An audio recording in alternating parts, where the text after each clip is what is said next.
Hello everyone, welcome to our channel. आज गोटे नुआ सब्जेक्ट आम स्टार्ट करुचे अर्थनीति।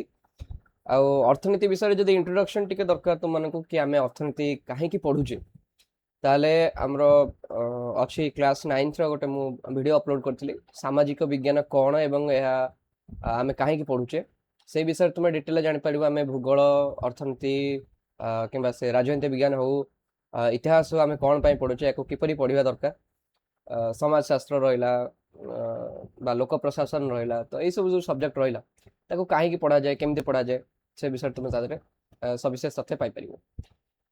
सो आमे तो से विषय आज चैप्टर डिस्कस करने आम चैप्टर डिस्कस करवा अर्थनैतिक विकास जोटा आम कहे इकोनॉमिक डेवलपमेंट। नॉर्मली तुम न्यूज़ पेपर देखुव कि भारतर जीडीपी एतिक बढ़ीगला, भारतर आर्थिक अभिवृद्धि ये अनुसार होना जहाँ आकलन करा आरबीआई कहूँ कि भारतर माने मुद्रास्फीति हार एतिक रही किंबा यही क्वार्टर रे बा ये जो कहीपर गोटे वर्षर 4 भाग गोटे भाग आम जो कहे क्वार्टर कहे तो गोटे क्वार्टर रे आमर देश में प्रोडक्शन एतिक कमी जाइए बढ़ी जाइए इंडस्ट्रियल प्रोडक्शन। तो ये बहुत गुड़े हेडिंग तुम देखुव न्यूज़ पेपर तो से गुड़ाक आमको बुझा पड़े कहीं आम एपर्यंत अर्थनीति प्रति जो आमर गोटे बेसिक इंट्रोडक्शन थाए से आमको हो न था। तेणुक नवम श्रेणी तुमको अर्थनीति विषय में गोटे इंट्रोडक्टरी आइडिया दि जाए, गोटे परिचय दि जाए। आउ या द्वारा कौन होची ना नवम दशम तुम जो पढ़ी दियो अर्थनीति तापर तुम न्यूज़ पेपर पढ़ला बेलू एटलिस्ट तुमको टे अंदाजा लगे कि हाँ यही जिनस आम कह जा। आज आम पढ़ा अर्थनैतिक विकास। अर्थनैतिक विकास ये जो चैप्टर टी अच्छी नॉर्मल आम भाषा लोकल भाषा जहाँ आम कथा होचे से भाषा में पढ़ा किसी जिनस जो टेक्निकल टर्म टिके रही खाली टिके डिस्कशन रहा तुम बहिर भाषा रही ना आम नॉर्मल जमी कथबार्ता हुए से भाया ही अर्थनीति को पढ़ार अच्छे। ओके, सो प्रथम देला कि अर्थनैतिक विकास कहले आम कौन बुझे साधारणतः देशर अर्थनीति क्षेत्र में परिलक्षित होता अभिवृद्धि को बुझाए। माने देश अर्थनीति आम अभिवृद्धि होगा आम केमती अनुभव करवा ना देश में बहुत परिमाण में आमर रेलवे स्टेशन एक्सपेंशन हो तुम्हें 10 वर्ष थे 10 वर्ष तले भुवनेश्वर रेलवे स्टेशन को देख बर्तमान समय भुवनेश्वर रेलवे स्टेशन को देख तुम्हें फरक तुम निजे अनुभव कर रास्ता घाट सपोज आगुरी आम देखते रास्ता घाट गोटे गाँव को रास्ता जाई ना बर्तमान समय रास्ता घाट पड़ी से जगह एयरपोर्ट तुम्हें देखुव किसी एरिया एयरपोर्ट नाला सपोज 20 वर्ष तले बर्तमान समय से जगह एयरपोर्ट आसीगला। तुम एरिया रे इंडस्ट्री सपोज किसी नाला से जगह इंडस्ट्री है आगुरी तुम्हें जो चलुल से एरिया कैफे नाला कि बड़ बड़ रेस्टोरेंट नाला तो बर्तमान समय तुम देख कि रेस्टोरेंट रहा 5 स्टार होटेल टाइप किसी लोक मैंने गठन कर कंपनीज। तो यहीपरि भाव में आम जो देखुचे देश में विभिन्न सेक्टर रे आमर अभिवृद्धि परिलक्षित होउची लोकों पाखरे धन बढ़ी चलची एवं रियलिटी आम देख पारे रास्ता घाट है आमर जो रेलवे है कि शिल्प क्षेत्र में शिक्षा क्षेत्र है इत्यादि सब क्षेत्र में आम जदि अभिवृद्धि परिलक्षित करुचे माने आम देखुचे कि निज आखिरे कि हाँ यही चेंजेस होउची तो आम से कहे कि अर्थनीतिक विकास रे आमर देशर अर्थनीति क्षेत्र में अभिवृद्धि परिलक्षित होउची आमर अर्थनीतिक विकास घटुअछि। अन्य अर्थ में कहया गले देशर मोट जातीय आय एवं मुंड पिछा आय रे क्रमागत वृद्धि हेबा। कहले कि मोट जातीय आय आम कौन कहूचे सेटा कहूचे ग्रॉस नेशनल इनकम इंग्राजी रे। मोट जातीय आय माने कौन ना ग्रॉस नेशनल इनकम। नेशनल मान तुम जातीय जानी पारुछ तो कौन सी देश रे उत्पादित द्रव्य एवं सेवार मुद्रागत मूल्य ये टर्मटा भलसे मन रख मुद्रागत मूल्य माने मु जदि सपोज किछि सर्विस दउची किछि सेवा दउची आ ता बदले किछि मुद्रागत मूल्य मते मिलु नाही ताले मोर से सेवार कोनोसी माने जातीय आय रे कोनोसी प्रकार कंट्रीब्यूशन रहू नाही सेटा मु कहि परिबी। बा आउ एग्जांपल तुम देख पार कि सपोज आमर शिक्षक माने शिक्षा दउछंती पढ़ाउछंती तो या द्वारा कौन होची ना आमर जो पिला माने रहिछन से माने शिक्षित हेले आउ से माने भविष्यत रे देशर जो इनकम रोचे देशर आय रोचे सेतिरे से माने पार्ट बनले सेतिरे से माने भाग नेबे देश को अग्रगति कराइबे अर्थनैतिक प्रगति रे देशर विकास पाइंगा से माने मुख्य अस्त्र घटिबे तेणु करी आमे जो शिक्षक मान जो शिक्षा दान कले सेटा को आमे कहि परिबा कोन कि से माने एक प्रकार सेवा देले आ उत्पादित द्रव्य रे कोन देखिबा कि आम देशरू सपोज एल्युमिनियम प्रोडक्शन हैला एल्युमिनियम हमर तयार हैला बॉक्साइट रो एल्युमिनियम तयार हैला एवं ए एल्युमिनियम आमे विदेश को रप्तानी करले ता बदल आम देश को किछ पैसा मिलला तो जो पैसा मिलला सेटा सेटा कोन कहि परिबा हमर जातीय आय रे सेटा आसी गला आउडे कहला बहिरागत आय समूहर समष्टि आमर भारतर आमर अछंती जो माने उच्च शिक्षित टिके रहिले उच्च शिक्षित वर्ग रहिले से माने बाहर जाई कि सपोज चाकरी करछंती बा की सेठी बिजनेस करछंती बड़ा बड़ा कंपनी रे एग्जीक्यूटिव्स रहउछंती तो से माने कोन करंती ना रेमिटेंस भेजंती माने पठांती हमर ताकर जो माने रिलेटिव थिवे भारत रे तो ताक बाकू पैसा पठेले सपोज जने पठेले ताकर रिलेटिव पाखु $1000 पठेला गोटे वर्ष रे तो से जो $1000 पठेले से $1000 टा हमरा कोन गला ना मोट जातीय आय मध्ये सेटा काउंट करा गला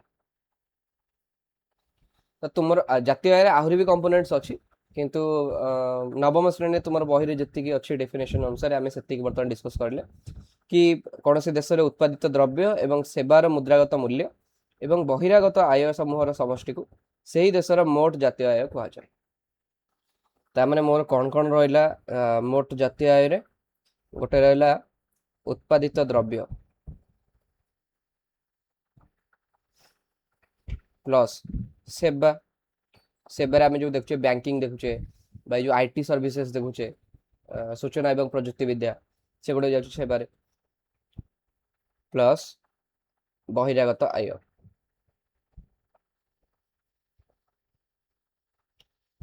तो ये तीनटा को मिसिक हमर हेले कोन ना मोट जातीय आय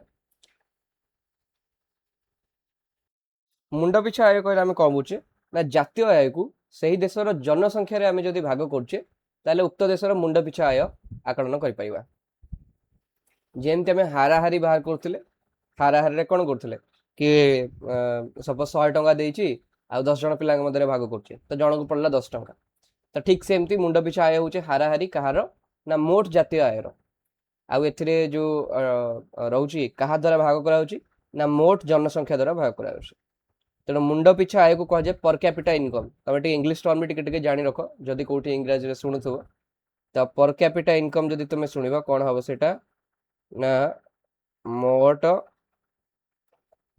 जातीय आय डिवाइडेड बाय मोट जनसंख्या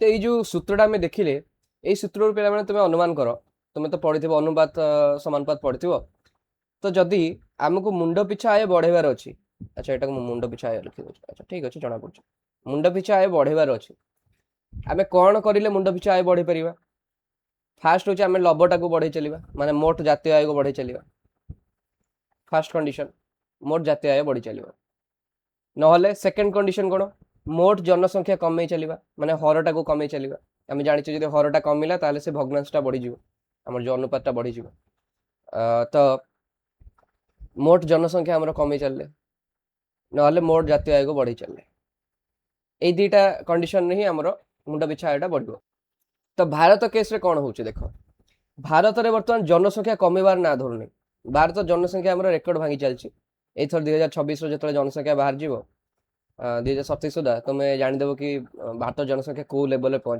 पहुंच सारला माने 150 कोटी क्रॉस कर सारले पाखा कि हमें कहि परिबा जतले 2027 हे परिबो तो जनसंख्या तो कमु नहीं तो हमको मोट जातीय आय बढ़ेबार अछि तो मोट जातीय आय पेपर रे एक्चुअली बढ़ी चलछि कागज रे हमर देखा जाउछि कि मोट जातीय आय बढ़ी चलछि आ सेटा निहाती आय रहइबो तुम जदि कोनोसी भी देश रे देखिबो जदि वर्ष को 7-8% हमर आर्थिक अभिवृद्धि गठी माने हेई चले ताहले मुंड पिछा आय निहाती भाବରେ बढ़ी चलिବ किंतु एठी तुम देख विकास सत्यता आम लिखाई विकास सत्यतार कौन लिखाई जो देशर जातीय आय क्रमागत वृद्धि घटता है जनसंख्या नियंत्रण अवस्था थाए से देशर मुंड पिछा आय अभिवृद्धि घटे तो दीटा को आमको कंट्रोल करा पड़ो कौन ना जातीय आय को क्रमागत बढ़ाया पड़ो आ जनसंख्या को नियंत्रण अवस्था रखा ठीक अच्छे जनसंख्या कमिया दरकार नहीं बट जनसंख्या नियंत्रण अवस्था जोटा कि हूँ कौ देश यूरोप आम देखुचे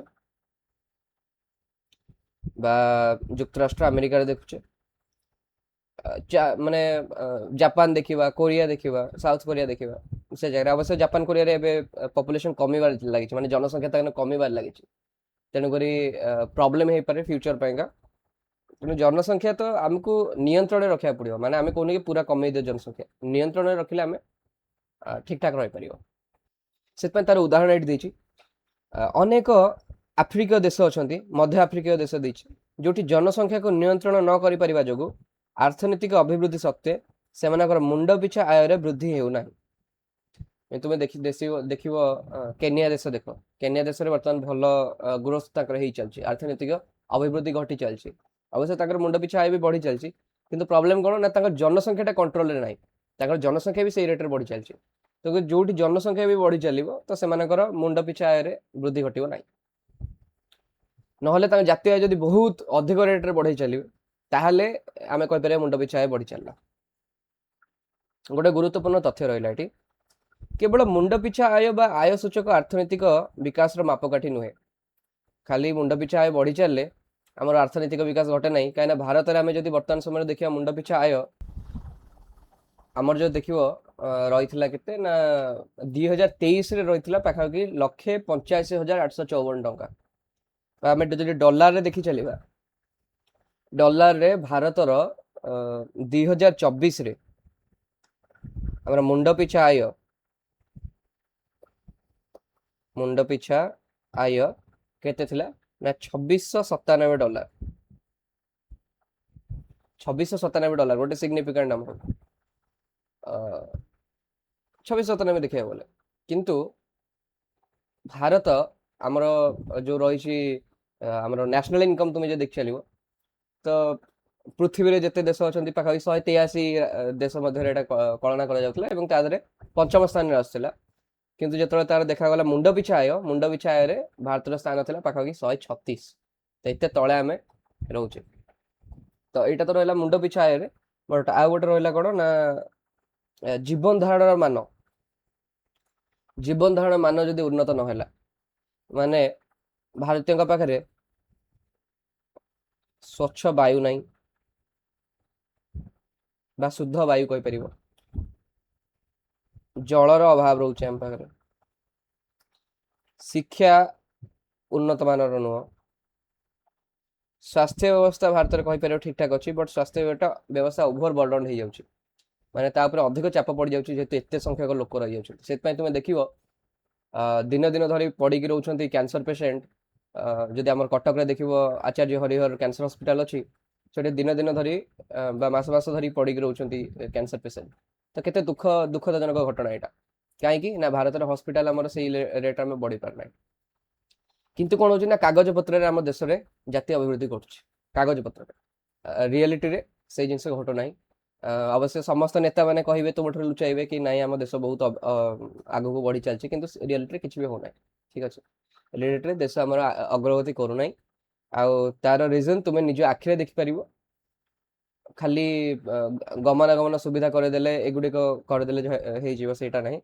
आमर रियलिटी लोकों पाखे भी धन आसिक पहुँचार अच्छी लोक मान जीवन धारण मान भी उन्नत हबार अच्छी दिल्ली रे जदि आम देखुचे एयर क्वालिटी इंडेक्स शीत दिन पड़ोची 500-600 पड़ोची तो एत खराब वायु रे केमी तुम बंची पार जोटि निश्वास प्रश्वास नवा भी तुम पाखे श्वासक्रिया करने कष्ट कर तेणु आय वृद्धि विकास अपरिहार्य किंतु यथेष्ट नुहे प्रकृत विकास आम क्या कहवा ना आय वृद्धि होगा सहित यार सुषम बंटन द्वारा ही जनसाधारण जीवन धारण मान उन्नति एवं आर्थनैतिक विकास संभवपर होता है सुषम बंटन हम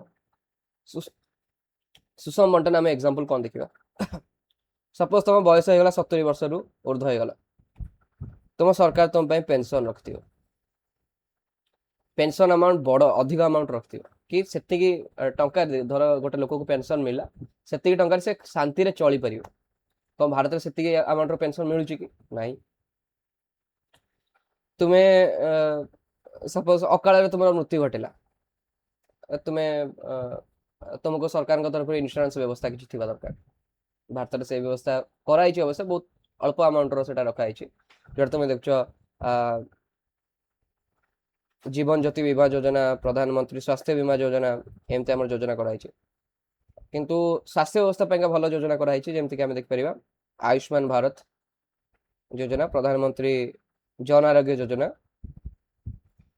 तादर रोचे आयुष्मान भारत यहाँ गोटे भल योजना रही किंतु धनर सुषम बंटन होना सब न्यूज देख आदानी एशिया सर्व सबुठ बड़ धनी व्यक्ति हेले अंबानी धनी व्यक्ति हेले किंतु निम्न वर्गर लोक आम खाया को पाऊना सुइसाइड करके लोक मरुंट कहीं जो चाप रोचे कहार लोन रो चाप रोचे तो ये सब आमर कौन हो प्रकृत विकास एगुड़िक इंडिकेटर नुह तो अर्थनैतिक विकास आम अपरिहार्य सत्य कौन ना मोट जातीय आय एवं मुंड पिछा आय क्रमागत वृद्धि हवा दरकार जातीय आयर सुषम बंटन दरकार जदि देश भी अग्रगति करशर जातीय आय जदि बढ़ी चलती तो से अनुसार आम देश गोटे निम्न वर्गर लोक पाखे तार सुविधा पहुंचुची ताहल जाके आम कहीपर कि आम देश में अर्थनैतिक विकास हो तो मुझे कहते पेंशन व्यवस्था जमी कहते तो ये लिखाई कौन ना समस्त को खाद्य वस्त्र बासगृह जोटा कि आम मौलिक आवश्यकता रोचे सेगुड़िकर से प्राथमिक सुविधा मिलवा दरकार विशेषकर दरिद्र लोक मान बंचार सर्वनिम्न आवश्यकता पूरण कर सामर्थ्य प्रदान करने दरकार गोटे राष्ट्र पाखे सब प्रकार रिसोर्सेस रोचे कहीं से कर आदाय कर तो माने राष्ट्र तुम उपर किसी दया करूना जदि राष्ट्र प्रगति करुच्ची आउ तुमको जदि राष्ट्र दौची कि माने शिक्षा दौची स्वास्थ्य दौची राष्ट्र कौन प्रकार दया तुम उपर करना कहीं राष्ट्र समस्त पैसा नौचे राष्ट्र काम कौन रोचे ना जमती मेघ मेघ माने आम जो वर्षा होची कौन होची ना नई रु भी पानी जाउची आउ केनाल रु भी पानी जाउची छोट जो ड्रेन रोची से जगह भी पानी जाउची तो सब प्रकार पानी नेला परे वर्षा कौन करुच्ची वर्षा के पक्षपातिता करना वर्षा समस्त पड़ुची पानी समस्त मेघ वर्षा करुच्ची ठीक से हीपरी राष्ट्र काम होची सेया कि समस्त जो कर आम नेले धनी व्यक्ति ठारू अधिक कर नेले गरीब व्यक्ति ठारू कम कर नेले किंतु ये जो करटा समान भाव में बांटा समस्त को समान भाव में पहुंचेबा सुविधाटा से राष्ट्र कर्तव्य किंतु आम देश से हो पारना आम कहीपर तो सुविधा प्रदान करने परिवर्ते टंका को डायरेक्ट बांटी दूसरी बर्तमान समस्त को शिक्षा स्वास्थ्य सेवा रोजगार इत्यादि मौलिक सुविधा प्रदान करने दरकार समस्त को स्वाधीनता समान व्यवहार निरापत्ता एवं सम्मान सहित बंचार अधिकार प्रदान करने सम्मान सहित बंचार अधिकार तुम्हें जब यहाँ देख आमर भारतीय संविधान धारा 21 धारा कौन लेची गोटे लोक को निम्नतम सुविधार सहित सम्मान सहित बंचार अधिकार रही जमी आमको सम्मान सहित मरबार अधिकार रही से बंचार भी अधिकार रही जदि तुम्हें सम्मान सहित बंची पारना तुमको खाइबार असुविधा हो तुमको धर माने खाइबा को मिलूना तुमको शिक्षा स्वास्थ्य सेवा मिलूना ठीक से ताले राष्ट्र तुम मौलिक अधिकार को क्षुण्ण कर तुम डायरेक्टली सुप्रीम कोर्ट पाखु भी जापर हाईकोर्ट पाखु जापर कहीं तुम धारा 32 अनुसार जापर मौलिक अधिकार जो पढ़ेबी जदि मुझे न पढ़े मौलिक अधिकार पढ़ेले तादे तुम यहाँ को भलसे बुझीपार लोक मान आशा लोक मैंने नियमित काम भल दरमा बा भत्ता किंबा निज उत्पादित द्रव्यर उचित मूल्य चाहती यह द्वारा आय वृद्धि घटे यह सहित से स्वाधीनता समान सुजोग निरापत्ता एवं सम्मान आशा करते सब तक आम मौलिक अधिकार भीतर जाऊँगी स्वाधीनता स्वाधीनतार अधिकार आमर आर्टिकल 19 रोचे धारा 19 रोचे स्वाधीनतार अधिकार समानतार अधिकार समान सुजोग देला समानतार अधिकार तुम पाच 14 रु 18 तादे तुम पाइच अनटचेबिलिटी हटुची तुमको चाकरी क्षेत्र में सुजोग सामान दि जा दरकार आर्टिकल 15 आम कौन कह कि राष्ट्र इंग्लिश रे जदि आम कहवा जेंडर माने आमर लिंग बा स्थान तुम जन्म स्थान बा तुम जाति धर्म এই ସବୁ କ୍ଷେତ୍ରରେ ତୁମ ଆମର ପକ୍ଷପାତିତା କରିପାରିବା ନାହିଁ, ତୁମ ମଧ୍ୟରେ ଡିସ୍କ୍ରିମିନେସନ କରିପାରିବା ନାହିଁ, ସମସ୍ତଙ୍କୁ ସମାନ ସୁଯୋଗ ମିଳିବା ଦରକାର। ତ ଆର୍ଟିକଲ ଆମର ମୌଳିକ ଅଧିକାର ଭିତରେ ଏସବୁ ଯାଉଛି। ନିରାପତ୍ତା, ଯଦି ମୋର ଜୀବନର ସୁରକ୍ଷା ମୁଁ ଦେଇପାରିବି ନାହିଁ ତାହେଲେ ମୁଁ ରାଷ୍ଟ୍ରରେ ରହିକି ଲାଭଟା କ'ଣ? ତେଣୁ ଏଇସବୁର ଆମେ ଆମକୁ ରହୁଛି ଆବଶ୍ୟକତା ରହୁଛି ଏବଂ ରାଷ୍ଟ୍ର ସେଟାକୁ ପ୍ରୋଭାଇଡ କରିବା ଦରକାର। ବର୍ତ୍ତମାନ ଦେଖିବା ଦେଶ ଗୁଡ଼ିକର ତୁଳନା, ଆୟକୁ ଯଦି ଗୋଟେ ମାପକାଠି ହିସାବରେ ନେବା, ପୃଥିବୀର ବିଭିନ୍ନ ଦେଶକୁ ଅର୍ଥ ବ୍ୟବସ୍ଥା ଅନୁଯାୟୀ ସାଧାରଣତଃ ବିକଶିତ ଏବଂ ବିକାଶ ଉନ୍ମୁଖୀ ଦେଶ ଭାବରେ ଅଭିହିତ କରାଯାଏ। ଦୁଇ ପ୍ରକାର ଦେଶ ରହିଲେ, ଗୋଟେ ହେଲା ବିକଶିତ ଦେଶ ଆଉ ଗୋଟେ ହେଲା ବିକାଶ ଉନ୍ମୁଖୀ ଦେଶ। ତ ତୁଳନାର ଆଧାର ଏଠି କ'ଣ ନିଆଯାଇଛି? ଦେଶଗୁଡ଼ିକୁ ତୁଳନା କରିବା ପାଇଁ ଆୟକୁ ହିଁ ଉତ୍କୃଷ୍ଟ ପନ୍ଥା ଭାବରେ ଗ୍ରହଣ କରାଯାଇଥାଏ, ଯୋଉଟାକି ସବୁଠୁ ବେକାର ମେଥଡ ମୋ ମତରେ, ବହୁତ ଲୋକଙ୍କ ମତରେ ମଧ୍ୟ, ଖାଲି ମୋ ମତରେ ନୁହଁ। କାହିଁକି ନା ଖାଲି ଆମେ ଏଠି କ'ଣ କରୁଛେ ନା ଧନଟାକୁ ହିଁ ମିଡିୟମ ରଖିଦଉଛେ ଆମର ଗ୍ରୋଥର, କିନ୍ତୁ ତା ସହିତ ଆମେ ବହୁତ ଜିନିଷ ଛାଡ଼ି ଦଉଛେ। କ'ଣ ନା ଜୀବନ ଧାରଣ ମାନ, ପ୍ରାକୃତିକ ପରିବେଶ, ମାନେ ଯୋଉ ଜଙ୍ଗଲ ରହିଲା, ନଦୀ ରହିଲା, ସେଟା କେତେ ସୁରକ୍ଷିତ ଅଛି ସେଗୁଡାକ ଆମେ ଛାଡ଼ି ଦଉଛେ। ତା ସହିତ ଲୋକମାନଙ୍କର ମାନସିକ ଅବସ୍ଥା କେମିତି ରହୁଛି, ଲୋକମାନଙ୍କର ମାନସିକ ଅବସ୍ଥା ବର୍ତ୍ତମାନ ସମୟ ରହୁଛି। ତ ଏଇ ସବୁ ଆମର ବିଭିନ୍ନ ପ୍ରକାର ଇଣ୍ଡେକ୍ସ ଅଛି। ତୁମେ ତ ଏବେ ନବମ ଶ୍ରେଣୀରେ ତୁମର ଏତେ ସବୁ ଇଣ୍ଡେକ୍ସ ଦେଇନାହିଁ। ତୁମେ ଯେତେବେଳେ ହାୟର କ୍ଲାସରେ ପଢିବ, ତୁମେ ପଢିବ ଜିଡିପି ଅଛି, ଜିଏନ୍ଆଇ ଅଛି, ଗ୍ରସ୍ ହାପିନେସ୍ ଇଣ୍ଡେକ୍ସ ଅଛି। ଭୁଟାନରୁ ସେଟା ବାହାରିଥିଲା ଗ୍ରସ୍ ହାପିନେସ୍ ଇଣ୍ଡେକ୍ସ, ଲୋକମାନେ କେତେ ଖୁସି ରହୁଛନ୍ତି ସେ ଜାଗାରେ। ତ ସେମିତି ବହୁତ ପ୍ରକାର ଇଣ୍ଡେକ୍ସ ଅଛି। ଆମର ୟୁରୋପୀୟ ନେସନ ମାନେ ତାଙ୍କର ଗୋଟେ ଇଣ୍ଡେକ୍ସ ଅଛି, ଅଲଗା ଇଣ୍ଡେକ୍ସ ଅଛି। ତ ଯେଉଁ ଦେଶ ଗୁଡ଼ିକର ଆୟ ଅଧିକ, ସେଗୁଡ଼ିକ କମ ଆୟ ବିଶିଷ୍ଟ ଦେଶ ତୁଳନାରେ ଅଧିକ ବିକଶିତ। ଅଧିକ ଆୟର ଅର୍ଥ ଅଧିକ କ୍ରୟ କରିବାର ଶକ୍ତି। ଏଇଟା ଭଲସେ ବୁଝ, ଅଧିକ ଆୟର ଅର୍ଥ ଅଧିକ କ୍ରୟ କରିବାର ଶକ୍ତି, ମାନେ ଯେତେ ଅଧିକ କିଣି ପାରିବେ। ଏଇଟା କ'ଣ କରୁଛି ନା କନଜ୍ୟୁମରିଜିମ କୁ ପ୍ରମୋଟ କରୁଛି। କନଜ୍ୟୁମରିଜିମ ମାନେ କ'ଣ? ଖାଇ ଚାଲ ଭାଇ, ପଇସା ଇନକମ କରୁଛ ତାକୁ ଖର୍ଚ୍ଚ କରି ଚାଲ, ଏଇଟା ହଉଛି କନଜ୍ୟୁମରିଜିମ। ସେଇଥିପାଇଁକା ତୁମେ ଦେଖିବ ଯୋଉ ଦେଶର ଆୟ ଅଧିକ ରହୁଛି ସେଇ ଦେଶରେ ବହୁତ ଅଧିକ ପରିମାଣରେ ଲୋକମାନେ କନଜପସନ କରିଥାନ୍ତି, ଜିନିଷ କ୍ରୟ କରିଥାନ୍ତି। ଆମେରିକାରେ ବହୁତ ଅଧିକ ତାଙ୍କର ଇନକମ ରହିଥାଏ, ସେଥିପାଇଁକା ସେମାନେ ଇଲେକ୍ଟ୍ରୋନିକ୍ସ ସାମଗ୍ରୀର ଅଧିକ ତାଙ୍କର ବ୍ୟବହାର କରୁଛନ୍ତି, ବା ତୁମେ କହିପାରିବ କସ୍ମେଟିକ୍ସର ଅଧିକ ବ୍ୟବହାର ସେଇ ଜାଗାରେ ହେଇଥାଏ, ଟେକ୍ନୋଲୋଜିର ବ୍ୟବହାର ସବୁଠୁ ଅଧିକ ପରିମାଣରେ ସେଇଠି ହେଇଥାଏ। ତେଣୁକି ଅଧିକ ଆୟର ଅର୍ଥ ମାନେ ଅଧିକ କ୍ରୟ କରିବାର ଶକ୍ତି। ତୁଳନା ପଦ୍ଧତି ଗୋଟେ ଦେଇଛି, ଉଦାହରଣ ଦେଇଛି। ଗୋଟିଏ ଶ୍ରେଣୀର ପିଲାମାନଙ୍କ ମଧ୍ୟରେ ଉଚ୍ଚତା, ସ୍ୱାସ୍ଥ୍ୟ, ବୁଦ୍ଧିମତ୍ତା ଆଦି ସମାନ ନଥାଏ। 5 ଆଙ୍ଗୁଳି କେବେ ସମାନ ନଥାଏ ଆମେ ଜାଣିଛେ। ତେଣୁ ଏକ ନିର୍ଦ୍ଦିଷ୍ଟ ମାପକାଠି ଯଥା ଫୁଟବଲ ଟିମ୍ ପାଇଁକା ଦକ୍ଷତା ଅନୁସାରେ ତୁଳନା କରାଯାଏ। ମାନେ ଗୋଟେ ନିର୍ଦ୍ଦିଷ୍ଟ ମାପକାଠି ଦେଇଦେଲେ କି ଫୁଟବଲ ଟିମ୍ ପାଇଁକା କୋଉ ମାନେ ଆମର କେତେ ସ୍କିଲ୍ ରହିଛି, ତ ସେଇ ଅନୁସାରେ ସେମାନେ ତୁଳନା କଲେ କି ଏଇ ପିଲାଟା ଭଲ ଖେଳିପାରୁଛି, ଏଇ ପିଲାଟା ଖରାପ ଖେଳିପାରୁଛି। କାହିଁକିନା ପତଳା ମୋଟା କି ଆମର ବୁଦ୍ଧିମତ୍ତା କେତେ ଅଛି, ସେଇ ସବୁର ପରୀକ୍ଷା ଆମେ କେବଳ ଫୁଟବଲରେ ଗୋଟେ ଗେମ୍ ହିସାବରେ ନିଆଯାଇଛି। ଫୁଟବଲ ଗୋଟେ ଗେମ୍ ନେଇକରି ସେଇ ଗେମ୍ ହିସାବରେ ଆମେ ତୁଳନା କରୁଛେ। ତ ଠିକ୍ ସେହିପରି ବିକାଶ କ୍ଷେତ୍ରରେ ମଧ୍ୟ ଦେଶ ଗୁଡ଼ିକର ତୁଳନା ପାଇଁକା ଆୟକୁ ମାପକାଠି ଧରାଯାଉଛି। ଆୟକୁ ମାପକାଠି କ'ଣ ପାଇଁ ଧରାଯାଇଛି ନା ଗ୍ଲୋବାଲି ସମସ୍ତେ ରାଜି ହେଇଛନ୍ତି କି ନାଇଁ, ଯେତେ ଇନକମ୍ ଆମର ଅଧିକ ରହିବ ସେଇ ଅନୁସାରେ ଆମେ ମାପକାଠି ଆମେ ଉନ୍ନତ ବା ଅନୁନ୍ନତ ଆମେ କହିପାରିବା। କେଉଁ ପ୍ରକାର ଆୟ? ସମୁଦାୟ ଆୟ, ଟୋଟାଲ ଇନକମ୍। ଗୋଟେ ଦେଶର ଆୟ ହେଉଛି ସେ ଦେଶର ସମସ୍ତ ଲୋକଙ୍କର ଆୟର ସମଷ୍ଟି, କିନ୍ତୁ ତୁଳନା ପାଇଁ ସମୁଦାୟ ଆୟ ବ୍ୟବହାର କରାଯାଏ ନାହିଁ। କାହିଁକି ନା କାରଣ ସବୁ ଦେଶର ଜନସଂଖ୍ୟା ସମାନ ନୁହେଁ।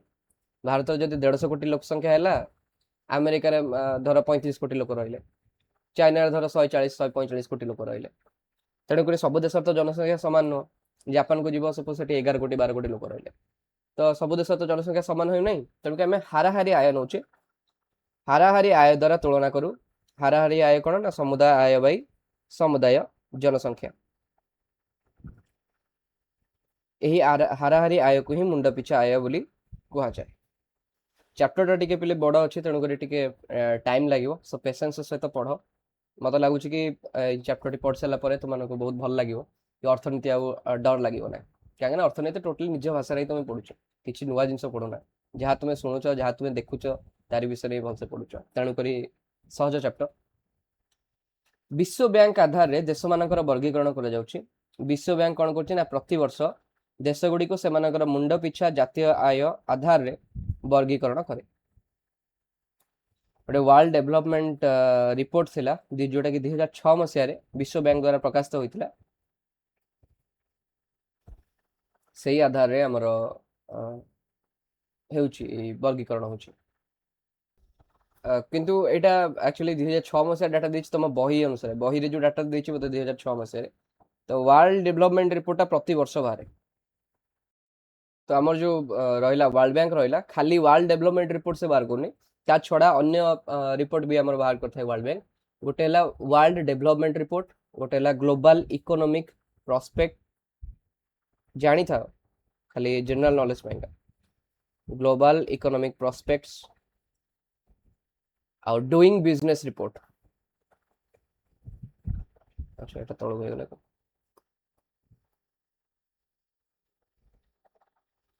डूइंग बिजनेस रिपोर्ट ये रिपोर्ट गुड़िक आम वर्ल्ड बैंक प्रकाश करता है। सेमती इंटरनेशनल मॉनेटरी फंड गोटे अच्छी तार मध्य रिपोर्ट अलग अलग रही है। तो सेमती आम विभिन्न प्रकार रिपोर्ट रोचे। तो आमर जो विश्व बैंक द्वारा प्रकाशित विश्व विकास चिठा से आधार रे आमे देश मानकर वर्गीकरण करुचे। बही रे 2006 अनुसार वर्गीकरण होइछि बोधे। मु एठी 2025 अनुसार करछि। तुम्हारा बही रे जहाँ देइथिला विकसित देश देइथिला कि जेम देश गुड़िकर वार्षिक मुंड पिछा आय 4,35,500 टका थिला। आउ एक्चुअली एई जो एग्जैक्ट प्राइस टा ना एटा चेंज हुए टाइम टू टाइम चेंज हुए। एटा 4,35,500 थिला तो वर्तमान समय आउ सेटा नै जोटा अछि वर्तमान समय अपडेटेड डाटा सेटा होछि वर्तमान कहूछि कि 2024-25 अनुसार मैं कहूँ विश्व बैंक रो। तो उच्च मध्यम आय विशिष्ट देश तांको कहूछि $4,466 रु $13,845 रोची मुंड पिछा वार्षिक आय। निम्न मध्यम आय विशिष्ट देश रहिले 1136 रु 4,465 आउ निम्न आय विशिष्ट देश 1135 बा ताठू कम। एगुड़ाक आमर मन रखिया दरकार नहीं, किछि घोषिया किछि दरकार भी नहीं, खाली जानिया दरकार। आउ आमे उच्च आय विशिष्ट बा विकसित देश का कहूछि जो मानकर मुंड पिछा वार्षिक आय $13,845 बा ताठू अधिक एटा कहूछि मुंड पिछा वार्षिक आय 2024-25 अनुसार एटा। ओके बही तुम 2006 देछि मे भी अपडेटेड हेतियो मु जो पीडीएफ टी पाई थी तुम बही रो सेटा मे भी पूर्ण मो पाकर थाई पारे डाटा तेणु करी मु 2024-25 प्रेजेंट कर देछि सो दैट तुमको गोटे आइडिया लागू ए किछि मन रखिया दरकार नै। तुमे मन रखिया कोन ए मुख्य वैशिष्ट्य गुड़िक मुख्य वैशिष्ट्य माने एगुड़ा केबे चेंज होवार नै। गोटे हला कोन एई देश गुड़िक शिल्प क्षेत्र में उन्नत एवं वैषयिक ज्ञान कौशल पारंगम। वर्तमान समय एआई रो एडवांसमेंट अधिक होउछि आर्टिफिशियल इंटेलिजेंस तुमे सेट पय देखिबो एआई एडवांसमेंट अधिक होउछि। मैक्सिमम एआई रो कंपनी गुडा कोन रहले धर जेमिनी हमरो रहउछि क्लाउड रहउछि माने एंथ्रोपिक गोटे कंपनी रहला, ओपन एआई गोटे कंपनी रहला, किंबा आमे कहबा गूगल रो जेमिनी रहला। तेगुड़ा सब तो कौन रहिले अमेरिकन कंपनी चिप गुड़ाक मैन्युफैक्चर होउछि बा आमर मोबाइल फोन तुम जेन देखछ एप्पल गोटे कंपनी रहला, तुमे लैपटॉप डेस्कटॉप यूज करछ एचपी रहला बा सेपटे डेल रहला। तो ये सब तो कंपनी आछन कोठारु अमेरिका रो युक्तराष्ट्र अमेरिका रो। तो से देश शिल्प क्षेत्र में उन्नत हैला। सेमते हम जो देखिबा जापान रहला, जापान रे तुम जतक जो एसी कंपनी गुडा देखछ मेजर सब आस्ते जापान रो। कैमरा कंपनी जेंते हला सोनी आछो जापान रो। ताबरे कार कंपनी गुडी को रहले एगुडी को रहले जापान रो। तो बहुत परिमाण रे जापान कोन अछि ना इंडस्ट्रियली उन्नत शिल्प क्षेत्र से माने अधिक उन्नत एवं वैषयिक ज्ञान कौशल मध्ये पारंगम। टेक्नोलॉजी क्षेत्र में मध्ये तुम देखिबो जापान हैला, कोरिया हैला, कोरिया रो सैमसंग कंपनी हैला बा हमर अमेरिका हैला, से माने वैषयिक ज्ञान कौशल पारंगम सेइतपय सेमानक देश उन्नत। अधिकांश लोक अणपारंपरिक अर्थनैतिक क्षेत्र में नियोजित। पारंपरिक अर्थनीति क्षेत्र होची चाष आउ जो खनिज पदार्थ संग्रह, किंतु हमर अणपारंपरिक होची कोन ना ए जो बैंकिंग रहिला किंबा ବୈଷୟିକ ଜ୍ଞାନ କୌଶଳ ରହିଲା, ଟେକ୍ନୋଲୋଜି ରହିଲା, ଶିଳ୍ପ କ୍ଷେତ୍ର ରହିଲା, ଏଗୁଡ଼ିକ ରହିଲା ଅଣପାରମ୍ପରିକ ଆର୍ଥନୈତିକ କ୍ଷେତ୍ର। ଲୋକମାନଙ୍କର ଜୀବନଯାପନର ପ୍ରଣାଳୀ ଅତି ଉଚ୍ଚମାନର। ସେଠି ବହୁତ ଭଲ ଘରେ ଲୋକମାନେ ରୁହନ୍ତି, ଭଲ ଜଳ ତାଙ୍କୁ ମିଳିଥାଏ, ସେମାନେ ସରକାରଙ୍କ ତରଫରୁ ବହୁତ ପ୍ରକାର ସୁବିଧା ମିଳିଥାଏ, ଶିକ୍ଷା ସେଠି ଉନ୍ନତ ମାନର, ସ୍ୱାସ୍ଥ୍ୟ ବ୍ୟବସ୍ଥା ଉନ୍ନତ ମାନର, ଭଲ ମେସିନ୍ସ ରହିଥାଏ, ତେଣୁକରି ରୋଗର ନିରୂପଣ ହେବା, ତାର ପ୍ରତିକାର ଏସବୁ ଭଲ ଭାବରେ ସେମାନେ କରିପାରନ୍ତି। ତ ବିକାଶ ଉନ୍ମୁଖୀ ଦେଶ କିଏ କିଏ ରହିଲେ ନା ଯାହାର ଶିଳ୍ପାୟନ ପ୍ରକ୍ରିୟା ଦ୍ରୁତ ଗତିରେ ଚାଲିଛି। ମାନେ ବିକାଶ ଉନ୍ମୁଖୀ ମାନେ ଆମର ଶିଳ୍ପାୟନ ବ୍ୟବସ୍ଥା ଦ୍ରୁତ ଗତିରେ ଚାଲିଛି, ବୈଷୟିକ ଜ୍ଞାନ କୌଶଳ ଉଚ୍ଚ କୋଟିର ନୁହେଁ, ତା କ୍ଷେତ୍ରରେ କାମ ଚାଲିଛି। ଅଧିକାଂଶ ଲୋକ ପାରମ୍ପରିକ କ୍ଷେତ୍ର କୃଷି ଏବଂ ଆନୁଷଙ୍ଗିକ କ୍ଷେତ୍ରରେ କାର୍ଯ୍ୟ କରନ୍ତି। ଜୀବନ ଧାରଣର ମାନ ଅପେକ୍ଷାକୃତ ନିମ୍ନ। ଭାରତ ତାର ଗୋଟେ ଏକ୍ସାମ୍ପଲ, ବିକାଶ ଉନ୍ମୁଖୀ ଦେଶ, ଭାରତରେ ଜୀବନ ଧାରଣ ମାନ ବହୁତ ଖରାପ ଅଛି।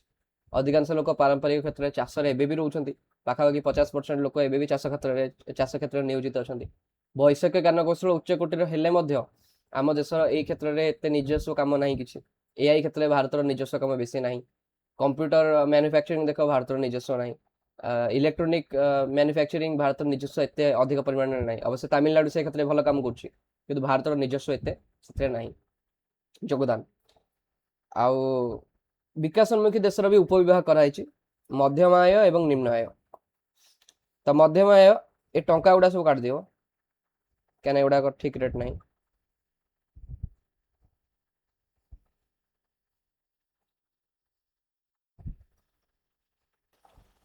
ମଧ୍ୟମ ଆୟ ବିଶିଷ୍ଟ ଦେଶ କ'ଣ ନା ଏକ୍ସାମ୍ପଲ ହେଲା ବ୍ରାଜିଲ, ଇରାନ, ଆର୍ଜେଣ୍ଟିନା, ଶ୍ରୀଲଙ୍କା, ଏମାନେ ହେଲେ ମଧ୍ୟମ ଆୟ ବିଶିଷ୍ଟ। ନିମ୍ନ ଆୟ ବିଶିଷ୍ଟ କିଏ ରହିଲେ? ଭାରତ, ପାକିସ୍ତାନ, ବାଂଲାଦେଶ, କେନିଆ। ଏଇଟା ବି ଡାଇରେକ୍ଟଲି ବହିରୁ ଉଠି ଦେଇଛି, ସେଥିପାଇଁ ଅସୁବିଧା ହେଇଗଲା। ଭାରତ ବର୍ତ୍ତମାନ ହଉଛି ନିମ୍ନ ଆୟ, ତମେ କହିପାରିବନି, ଭାରତ ହଉଛି ନିମ୍ନ ମଧ୍ୟମ ଆୟ ବିଶିଷ୍ଟ, ଲୋୟର ମିଡିଲ ଇନକମ୍। କାହିଁକି ନା ଆମର ଏଇଠି ଡାଟା ଭଲସେ ଲେଖା ହେଇଛି ଦେଖ, ସେ ନିମ୍ନ ଆୟ ବିଶିଷ୍ଟରେ ଭାରତଟାକୁ କାଟିଦିଅ। ଭାରତର କ'ଣ ହେଇଛି ନା ମୁଣ୍ଡ ପିଛା ଆୟ ବର୍ତ୍ତମାନ ପ୍ରାୟ $2,800 ରୁ $3,000 ଅଟେ। ତେଣୁ ବିଶ୍ୱ ବ୍ୟାଙ୍କ ଅନୁଯାୟୀ ଭାରତ ଏକ ନିମ୍ନ ମଧ୍ୟମ ଆୟ ବିଶିଷ୍ଟ ଦେଶ ଅଟେ। $1,136 ରୁ $4,465 ଭିତରେ ଥିଲେ ଆମର ନିମ୍ନ ମଧ୍ୟମ ଆୟ ବିଶିଷ୍ଟ ଦେଶ କୁହାଯାଏ। ତ ଭାରତ ତାରି ଭିତରେ ଯାଉଛି। ଏଇଠି ଗୋଟେ ଆମର ଟେବୁଲ ମୁଁ ରିପ୍ରେଜେଣ୍ଟ କରିଛି, ଯେଉଁମାନେ ବିକଶିତ ଦେଶ ଆଉ କେଉଁମାନେ ବିକାଶ ଉନ୍ମୁଖୀ ଦେଶ। ବିକଶିତ ଦେଶରେ ତୁମେ ମ୍ୟାକ୍ସିମମ୍ ପାଇବ କ'ଣ ନା European nation's, European country and America ରହିବ। ଏକ୍ସାମ୍ପଲ ହେଲା ଯୁକ୍ତରାଷ୍ଟ୍ର ଆମେରିକା, ଜାପାନ ରହିଲା, ଜର୍ମାନୀ ରହିଲା, ଅଷ୍ଟ୍ରେଲିଆ ରହିଲା, ଇଂଲଣ୍ଡ ରହିଲା। ଏକ୍ସାମ୍ପଲ ବିକାଶ ଉନ୍ମୁଖୀରେ ଭାରତ, ବ୍ରାଜିଲ, ପାକିସ୍ତାନ, ଶ୍ରୀଲଙ୍କା, ବାଂଲାଦେଶ, ଏମାନେ ହେଲେ ବିକାଶ ଉନ୍ମୁଖୀ ଦେଶ। ଆକ୍ଚୁଆଲି ତାଙ୍କ ଫ୍ଲାଗ ଗୁଡାକ ମାନେ କଲର ଡିଫରେଣ୍ଟ। ଏଇଟା ମୁଁ ଯେହେତୁ ବ୍ଲାକ୍ କରିଦେଇଛି ଏଣ୍ଟାୟାର ଆମର ଯେଉଁ ଆପିୟରାନ୍ସଟାକୁ ଡାର୍କ କରିଦେଇଛୁ, ତ ଡାର୍କ ମୋଡରେ ତାଙ୍କ ଫ୍ଲାଗର କଲର ଟିକେ ଡିଫରେଣ୍ଟ ଦେଖାଯାଉଛି। ଆମ ଭାରତର ହିଁ ଆମର ଇଏଟା ଯେଉଁ ଫ୍ଲାଗ ରହିଛି ଟିକେ ଡିଫରେଣ୍ଟ ଦେଖାଯାଉଛି। ତ ବିୟର ୱିଥ୍ ମି, ମାନେ ଏଇଟାକୁ ଟିକେ ନେଗ୍ଲେକ୍ଟ କରିଦେବ। ଆକ୍ଚୁଆଲି ମ୍ୟାପ୍ଟା ଠିକଠାକ୍ ଅଛି, ତମେ ଯଦି ନୋଟ୍ଟା କଲେକ୍ଟ କରୁଛ ଟେଲିଗ୍ରାମରୁ ତାହେଲେ ଠିକଠାକ୍ ନୋଟ୍ଟା ତମେ ପାଇଦେବ। ବିଭିନ୍ନ ପ୍ରକାର ସୂଚକ ଯେଉଁ ରହୁଥିଲା, ଗୋଟେ ଅଛି ହ୍ୟୁମାନ ଡେଭଲପମେଣ୍ଟ ଇଣ୍ଡେକ୍ସ, ମାନବ ବିକାଶ ସୂଚକ। ଆମେ ଦେଖୁଥିଲେ ନା ବିଭିନ୍ନ ପ୍ରକାର କହୁଥିଲେ, ଜିଡିପି ଗୋଟେ ଇଣ୍ଡେକ୍ସ, ଜିଏନ୍ଆଇ ଗୋଟେ ଦେଖୁଥିଲେ, ତାପରେ ଗ୍ଲୋବାଲ ହାପିନେସ୍ ଇଣ୍ଡେକ୍ସ ଗୋଟେ ଦେଖୁଥିଲେ। ତ ସେମିତି ଆମର ହ୍ୟୁମାନ ଡେଭଲପମେଣ୍ଟ ଇଣ୍ଡେକ୍ସ ଗୋଟେ ଅଛି, ମାନବ ବିକାଶ ସୂଚକାଙ୍କ। ଏଇଟା କିଏ ଦଉଛି ନା ପ୍ରକାଶକ ଏହାର ହଉଛି ସଂଯୁକ୍ତ ରାଷ୍ଟ୍ର ବିକାଶ କାର୍ଯ୍ୟକ୍ରମ, ଇଂରାଜୀ ହଉଛି ୟୁନାଇଟେଡ୍ ନେସନ୍ସ ଡେଭଲପମେଣ୍ଟ ପ୍ରୋଗ୍ରାମ। ତ ସଂଯୁକ୍ତ ରାଷ୍ଟ୍ର ବିକାଶ କାର୍ଯ୍ୟକ୍ରମ ଅନୁସାରେ ଏଇଟା 1990 ମସିହା ପରଠୁ ଆରମ୍ଭ ହୋଇଛି। ଏହାକୁ ଆର୍ଥନୈତିକ ବିକାଶର ସର୍ବ ଆଧୁନିକ ପରିମାପକ ଭାବରେ ଗ୍ରହଣ କରାଯାଉଛି। ଏହାର 3ଟା ମୁଖ୍ୟ ଉପାଦାନ ରହୁଛି। ପ୍ରଥମ ହେଲା କ'ଣ ନା ଜନ୍ମ ସମୟରେ ଆୟୁର ସମ୍ଭାବନା, ଲାଇଫ ଏକ୍ସପେକ୍ଟାନ୍ସି। ମାନେ ଲାଇଫ ଏକ୍ସପେକ୍ଟାନ୍ସି ମାନେ ତୁମେ କେତେ ବର୍ଷ ବଞ୍ଚିବ, ଯୋଉଟା କି ତୁମେ ଦେଖିବ ଜାପାନରେ ବହୁତ ଅଧିକ, 80 ବର୍ଷ ଉପରକୁ ଲୋକ ବଞ୍ଚୁଛନ୍ତି। 85 ବର୍ଷ ପର୍ଯ୍ୟନ୍ତ ଲୋକ 85 ବା 90 ଏତେ ବର୍ଷ ପର୍ଯ୍ୟନ୍ତ ବଞ୍ଚୁଛନ୍ତି ଜାପାନରେ। କାହିଁକି ନା ସେମାନେ ଶୁଦ୍ଧ ଜଳବାୟୁ ପାଉଛନ୍ତି, ଜଳ ପାଉଛନ୍ତି, ଶୁଦ୍ଧ ବାୟୁ ପାଉଛନ୍ତି, ଶିକ୍ଷାର ବ୍ୟବସ୍ଥା ବହୁତ ଭଲ ଅଛି, ସ୍ୱାସ୍ଥ୍ୟ ତାଙ୍କର ଭଲ ଅଛି, ତାଙ୍କର ସରକାର କାମ କରୁଛନ୍ତି ଲୋକମାନଙ୍କର କେମିତି ଉନ୍ନତି ହେଇପାରିବ, ଲୋକମାନେ କେମିତି ଶାନ୍ତିରେ ରହିପାରିବେ, ସୁଖ ଶାନ୍ତିରେ ରହିପାରିବେ, ସେଇଥିପାଇଁକା ଦିଆଯାଏ। କମ୍ପାନୀ ଗୁଡ଼ାକ ତାଙ୍କର ଯେଉଁ କାର୍ଯ୍ୟଶୈଳୀ ରହିଛି, କମ୍ପାନୀ ମାନଙ୍କର ଟାଇମିଂ ଯେଉଁ ରହିଥାଏ, ଠିକ୍ ଠାକ୍ ଟାଇମିଂ ରହିଥାଏ, ତାରି ଭିତରେ ସେମାନେ କାମ ସାରନ୍ତି।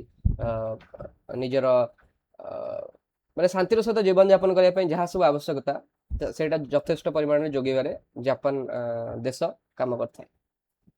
ତେଣୁକରି ତାଙ୍କର ଆୟୁର ସମ୍ଭାବନା ଅଧିକ। ସାକ୍ଷରତା ହାର, ଲୋକମାନେ କେତେ ଶିକ୍ଷିତ, ଲୋକମାନେ ଯେତେ ଶିକ୍ଷିତ ରହିବେ ସେ ଦେଶରେ ଜନସଂଖ୍ୟା ସେତେ ନିୟନ୍ତ୍ରଣରେ ରହିବ, ସେ ଦେଶରେ ଆର୍ଥିକ ଅଭିବୃଦ୍ଧି ସେଇ ଅନୁସାରେ ଘଟିପାରିବ, ଲୋକମାନଙ୍କର ସିଭିକ୍ ସେନ୍ସ ଯେଉଁ ଆମେ କହୁଛେ ସେତେ ଭଲ ରହିବ। ଯେମିତି ଆମେ ଦେଖୁଛେ ନୂଆ ହେଇଥିବ ରେଲୱେ ଷ୍ଟେସନଟେ ଆଉ ପାନ ଛେପ ଚାରିଆଡ଼େ ପଡ଼ିଥିବ, କାହିଁ ପଡ଼ୁଛି? କାହିଁକିନା ଭାରତରେ ଲୋକମାନଙ୍କର ଏତେ ସାକ୍ଷରତା ହାର ଏତେ କମ୍ ରହୁଛି କି ସେମାନେ ଜାଣିପାରୁନାହାନ୍ତି କି ଏଇ ଜିନିଷକୁ ଆମେ ହିଁ ବ୍ୟବହାର କରୁଛେ, ତେଣୁ ଏଇ ଜିନିଷକୁ ଖରାପ କରିବା ମାନେ ଏତେ ବେକାର କରିବାର କୌଣସି ବି ଆବଶ୍ୟକତା ନାହିଁ। ମୁଣ୍ଡ ପିଛା ଆୟ ସେଇ ଦେଶରେ ଗୋଟେ ମୁଖ୍ୟ ଉପାଦାନ ଥାଏ। ତ ତିନିଟା ଉପାଦାନ ରହିଲା, ଜନ୍ମ ସମୟରେ ଲାଇଫ ଏକ୍ସପେକ୍ଟାନ୍ସି, ଜନ୍ମ ସମୟରେ ଆୟୁର ସମ୍ଭାବନା, ସାକ୍ଷରତା ହାର ଲିଟରେସି ରେଟ୍, ମୁଣ୍ଡ ପିଛା ଆୟ ପର କ୍ୟାପିଟା ଇନକମ୍, ଏଇ ତିନିଟାକୁ ନେଇକିରି ଆମର ହେଉଛି ମାନବ ବିକାଶ ସୂଚକ ବାହାରୁଛି। ସ୍ତର ନିରୂପଣ, ପ୍ରଥମେ ରହୁଛି ନିମ୍ନ ବିକାଶ ସ୍ତର, ଯୋଉଟାକି ସୂଚକ ମୂଲ୍ୟ 0ରୁ 0.499 ପାଖାପାଖି 0.5 ଭିତରେ। ତୁମେ ତ ଜାଣିଥିବ 0.499 ଇଜ ଇକ୍ୱାଲ ଟୁ 0.5 ବୋଲିକା ଜାଣି ସାରିଥିବ ବୋଧେ। ଯଦି ନ ଜାଣିଛ ତାହେଲେ ଆମେ ଏଇ ପ୍ରୋବ୍ଲେମଟା ବି ସଲ୍ଭ କରିବା, ଟେନସନ୍ ନାହିଁ। ମଧ୍ୟମ ବିକାଶ ସ୍ତର, ସୂଚକ ମୂଲ୍ୟ 0.5ରୁ 0.8 ବା 0.799, ଆଉ ଉଚ୍ଚ ବା ଉନ୍ନତ ସ୍ତର ଯୋଉଠି ସୂଚକ ମୂଲ୍ୟ 0.8ରୁ ତଦୁର୍ଦ୍ଧ୍ୱ, 0.8ର ଉପରକୁ, ସୋ ମୋର ଦେନ୍ 0.8, এটা হচ্ছে କ'ଣ ନା ଉଚ୍ଚ ବା ଉନ୍ନତ ସ୍ତର। ଭାରତର ସ୍ଥିତି ମୁଁ ଯଦି 2023-24 ଅନୁସାରେ 2023-24ରେ ଆମର ଯେଉଁ ବାହାରିଥିଲା HDI ହ୍ୟୁମାନ୍ ଡେଭଲପମେଣ୍ଟ ଇଣ୍ଡେକ୍ସ, ଭାରତର HDI ମୂଲ୍ୟ ଥିଲା 0.644, ଯୋଉଟାକି 193ଟି ଦେଶ ମଧ୍ୟରୁ 134। କେତେ ଖରାପ ସ୍ଥାନରେ ଆମେ ରହିଛେ। ଆମେ ସମସ୍ତେ ଛାତି ବାଡ଼ି ହେଉଛି ଆମ ଦେଶ, ମାନେ ପୁରା ବିଶ୍ୱ ସ୍ତରରେ କହୁଛି କି ଆମ ଦେଶ ଜିଡିପିରେ ଏଇ ଦେଶକୁ କାଟିଦେଲା, ଜାପାନକୁ କାଟିଦେଲା, ୟାକୁ କାଟିଦେଲା, ଇଂଲଣ୍ଡକୁ କାଟିଦେଲା, କିନ୍ତୁ ବର୍ତ୍ତମାନ ସମୟରେ ସେମାନେ 2026 ସୁଦ୍ଧା ସେମାନେ ବି ଆମକୁ କାଟି ଦେଇଛନ୍ତି, କିଛି ଲାଭ ନାହିଁ। କାହିଁକିନା ଭାରତର ଯେଉଁ ଅର୍ଥନୀତି ଅତ୍ୟନ୍ତ ମାନେ ଷ୍ଟ୍ରକ୍ଚରାଲି ତୁମେ ଯଦି ଦେଖିବ ଷ୍ଟ୍ରକ୍ଚରାଲି ୱିକ୍ ଅଛି, ଦୁର୍ବଳ ଅଟେ। ବର୍ଗ ରହୁଛି ମଧ୍ୟମ ମାନବ ବିକାଶ, ଭାରତ ରହୁଛି ମଧ୍ୟମ ମାନବ ବିକାଶ କ୍ୟାଟେଗୋରୀ ଭିତରେ ରହୁଛି। ତ ଏଠି ସବୁ ଦେଖ 193ଟା ଦେଶ ମଧ୍ୟରୁ ଶ୍ରୀଲଙ୍କା ମଧ୍ୟ ଆମଠାରୁ ଉପରେ ଅଛି, 78ରେ ଅଛି, ଚୀନ 75ରେ ଅଛି, ବାଂଲାଦେଶ ଆମଠାରୁ ବେଟର ପୋଜିସନରେ ଥିଲା। ଆଉ ତେଣୁକରି ଆମେ କେଉଁ ସ୍ତରରେ ଲାଇ କରୁଛେ ତୁମେ ନିଜେ ଏଠି ଦେଖିଦିଅ। ତ ଯେତେବେଳେ ତୁମେ ଦେଖୁଛ ନେତାମାନେ ସବୁ କହୁଛନ୍ତି ଆମ ଦେଶ ଅଗ୍ରଗତି କରୁଛି, ଆମ ଦେଶର ପ୍ରକୃତ ଅଗ୍ରଗତି କ'ଣ ହେଉଛି ତୁମେ ଏଇଠୁ ଦେଖିପାରିବ ର୍ୟାଙ୍କରୁ।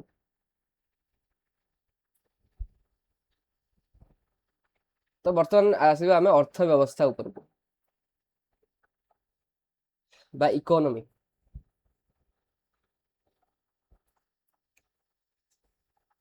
ଜନସାଧାରଣ ଜୀବିକା ନିର୍ବାହ ପାଇଁ ଯେଉଁ କାର୍ଯ୍ୟ କରନ୍ତି ସେଟାକୁ ଆମେ ଅର୍ଥନୈତିକ କାର୍ଯ୍ୟ କହୁଛୁ।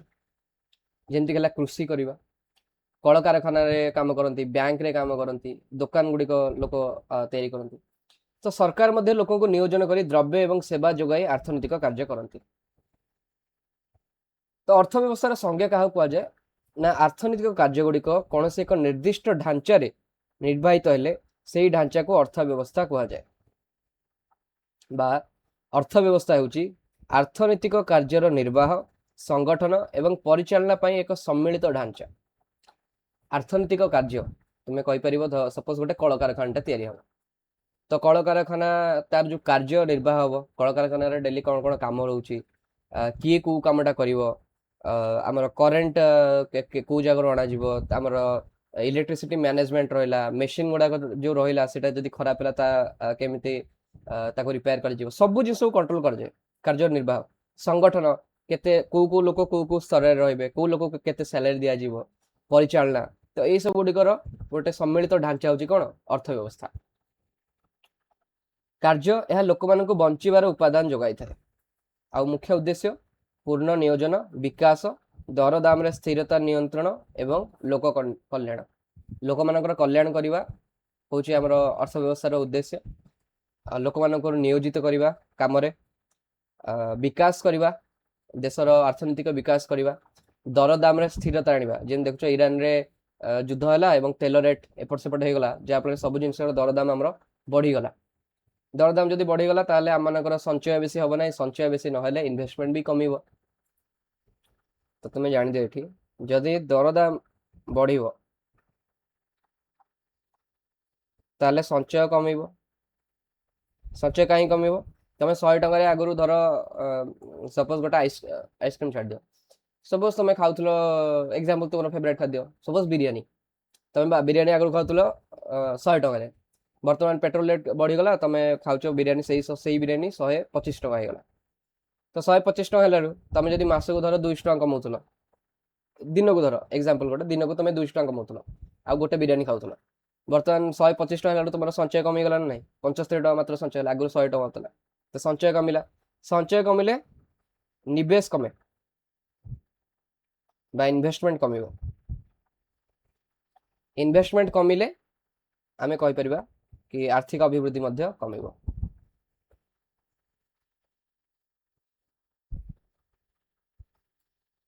ओके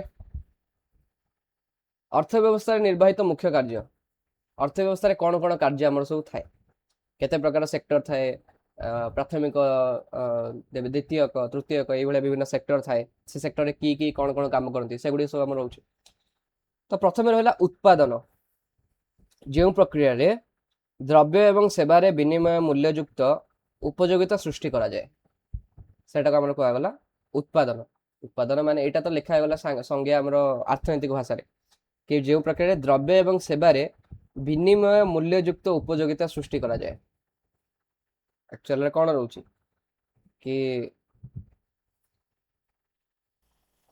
तुम्हें बॉक्साइट नेल खनिज पदार्थ बॉक्साइट तुम्हें नहीं करी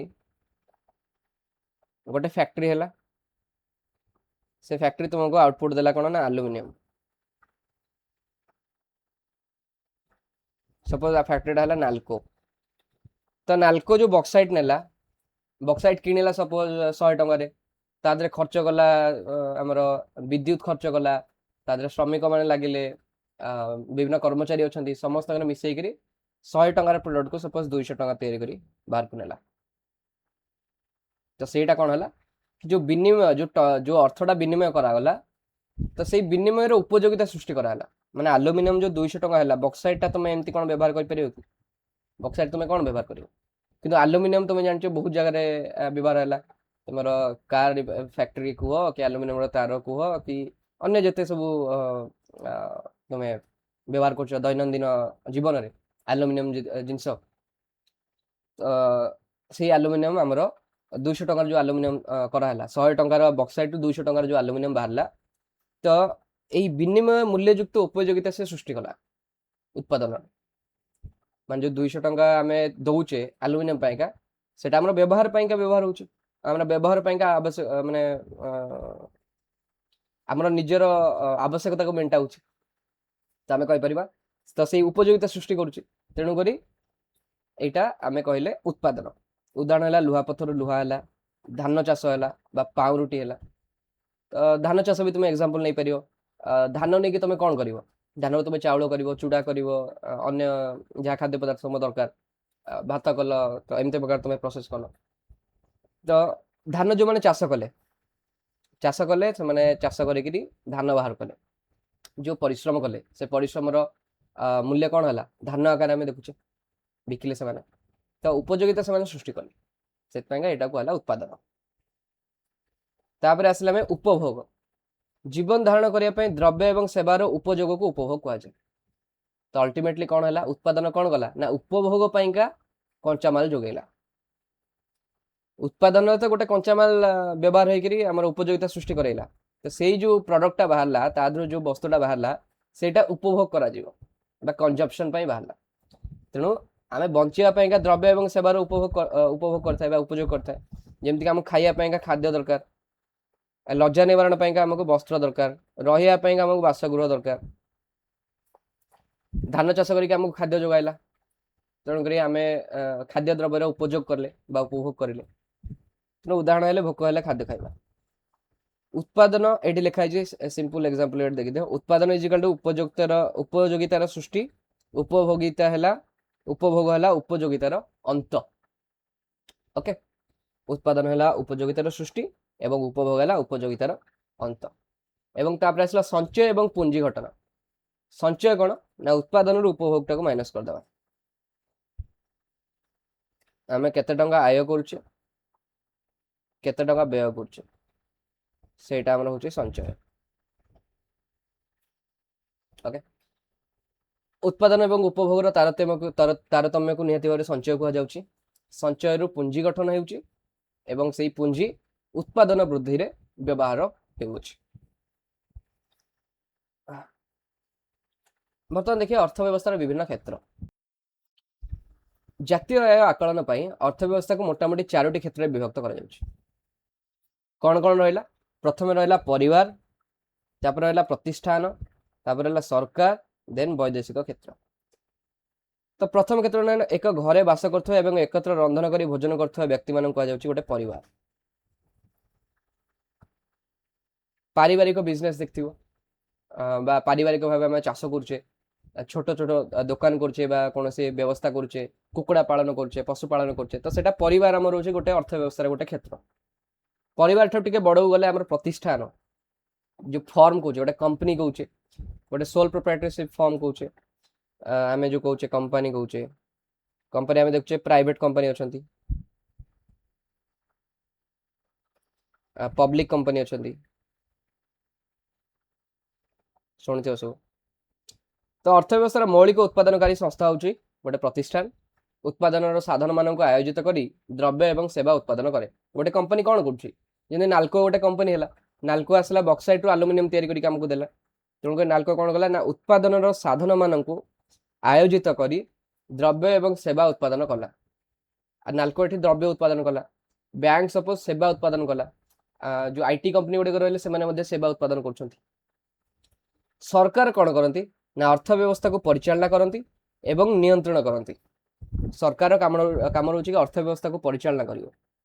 गोटे देश में बैंक गुड़िक ऋण आमर धर कमे दौरान ऋण मन इच्छा दौरान जो मानक आम जो चाषी मैंने रोच ऋण देना, तो सरकार ये रूल आने कि चाषी मान तुम एति % ऋण देवा बाध्य।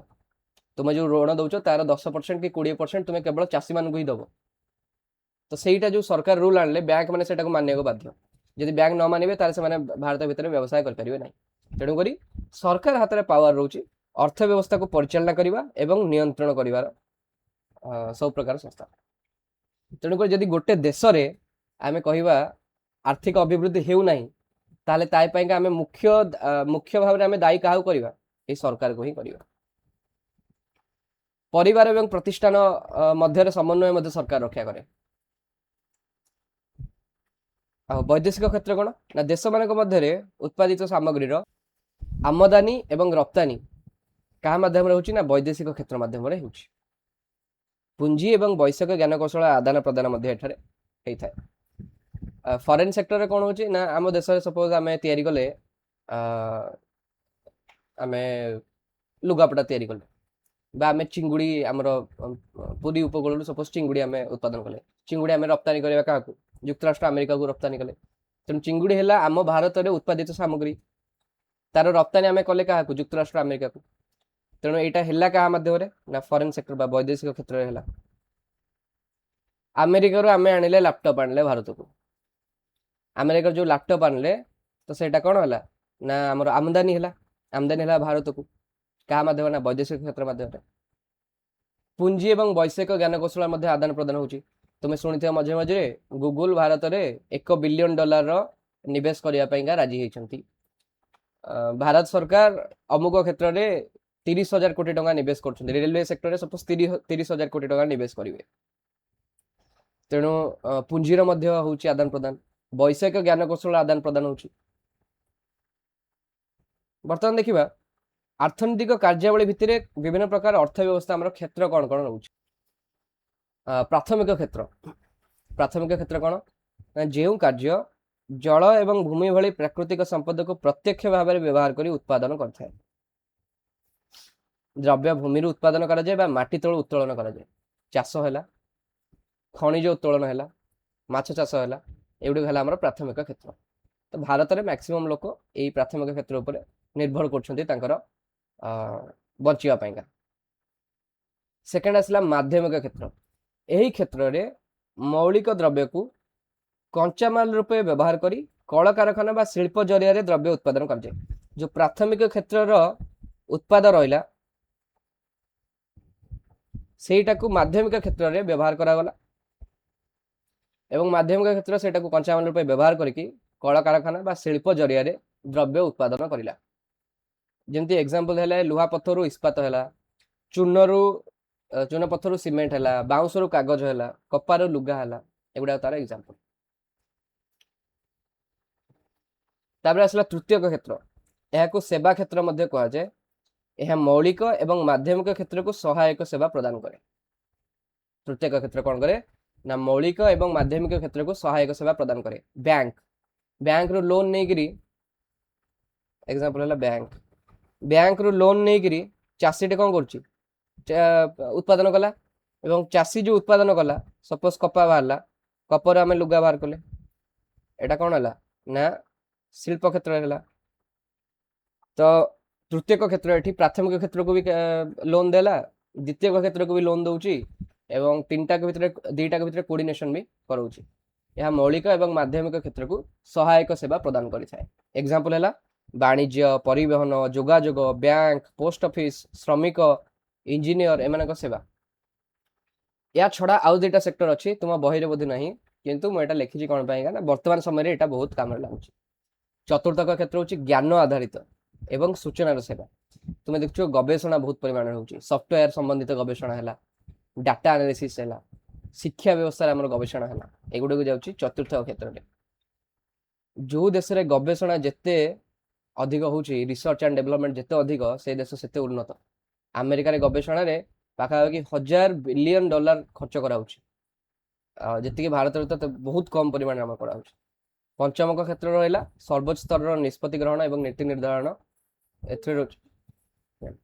रोचे सरकारी वरिष्ठ अधिकारी रहा कंपनी सीईओज रहा साइंटिस्ट माने रोचे साइंटिस्ट माने रहा यही सब टॉप लेवल जोटा कम रोचे से विश्वविद्यालय कुलपति डिसीजन मेकर माने एटा मेनली भाई परियो कोन ना डिसीजन मेकर्स जो माने डिसीजन नौ आ तांको डिसीजन कोन होची ना लोकन को जीवन को प्रभावित करूची ओके तेणुक तुम मैंने मोर आशा कि पाठ पढ़ी वैज्ञानिक हो विज्ञान क्षेत्र में तुम्हें अधिक तुम ज्ञानटा को यूज कर क्या विज्ञान हूँ विश्व को जानिबार गोटे सबुठार सर्वोत्कृष्ट माध्यम एवं निजक जानिबार तो ये प्राथमिक यहाँ द्वितीयक यहाँ तृतीयक यहाँ चतुर्थक आटा क्वीनारी पंचम